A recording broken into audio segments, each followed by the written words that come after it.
What if the awesome survival sandbox game Valheim was a persistent MMO? Well, today we're taking a look at Pax Dei, a new medieval survival sandbox MMO with land claiming, building, gathering, crafting, combat exploration, and more. Now, while this is an MMO, it's not exactly an MMORPG like World of Warcraft or the upcoming Ashes of Creation is aiming to be. So this is more of a massively multiplayer survival sandbox game instead of a massively multiplayer role-playing game with levels and classes like you might be used to. If you love games like Minecraft, Valheim, Ark Survival Evolved, or others in this sort of genre, then Pax Dei is looking super intriguing for what it is aiming to accomplish. The world of the game is massive at 300 square kilometers with 4 provinces and over 20 valleys where players can claim land in, and it's made in Unreal Engine 5, so we can expect some really top tier visuals. Mainframe Industries are listed as the developers and publishers on the Steam page, and this is their only title. Their website reassures us that their team contains veteran developers from studios like Blizzard Entertainment, Remedy, Ubisoft, and Next Games, and they are also an independent studio. Now, while we should still remain cautious with this being their first title, there has been a recent alpha test in which players who have played it have given their impressions, and from what I can see it looks pretty positive. The test was purely focused on peaceful gameplay, with things like gathering, crafting, and building being the main focus of the features to test in this alpha, and it seemed like those who enjoyed survival games and tested it found themselves quite at home playing this and testing out the different systems and mechanics. In a Eurogamer article from March where they got to see a presentation for the game, we can glean that there will be no NPCs besides monsters in the world of Pax Dei.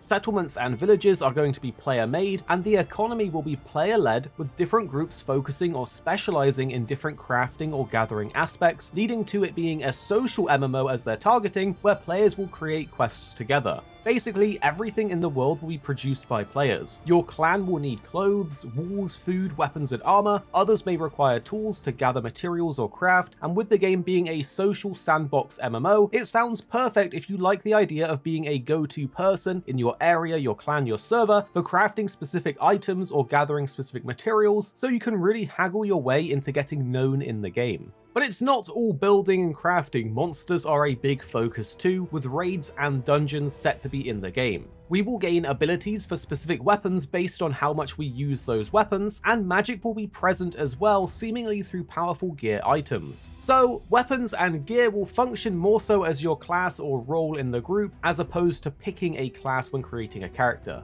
They give an example of this on their forum, where they say a tank build could potentially involve combining full plate armor, the thunderous visage, which is able to trigger or increase your aggro, along with the soothing choker, a medallion that can cast a lull spell, great for avoiding aggroing a full room in a single pull. They also say you could opt for a more hybrid option by swapping out some of your plate armor for leather armor and going for a healing spell with the hypnotic band, a ring that has a mesmerizing spell. So items will play a large role in defining your playstyle and role in your team. They also say there's a lot more to the world than meets the eye, with some crazy looking monsters, ghosts, and evil out there to find. Within the game, there are areas called Heartlands, and these are like safe zones where players can build and socialize. But outside of these Heartland areas, PvP is going to be enabled, and while I cannot confirm it, I also believe that you can build outside of these Heartland areas, making for some interesting situations and encounters. I like the idea of guilds expanding their reach into the PvP zones, setting up forward bases to secure a presence over a certain resource or material, and it sounds like some cool things could happen from that.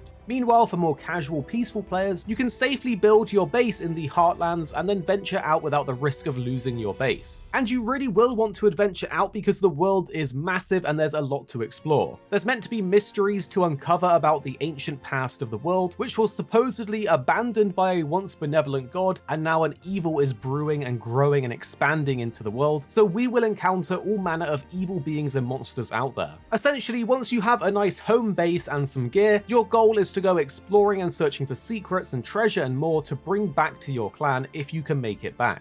Now, I haven't played the game for myself, but I do love survival games, and from what I can see, it is looking like it could be a blast to play with a group. Having dedicated roles between yourself and your friends or your guild to make something really cool out in the world and have a presence sounds pretty fun.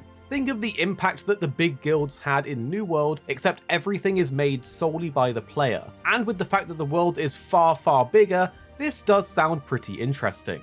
Of course, with building being such a big focus, this is probably going to be a very enjoyable game for those that enjoy the base building aspects of other games like Ark, Valheim, Minecraft, and more. And speaking of building, I wanted to leave you guys with this clip where you can see some of it in action, and honestly, I just love the way the graphics look.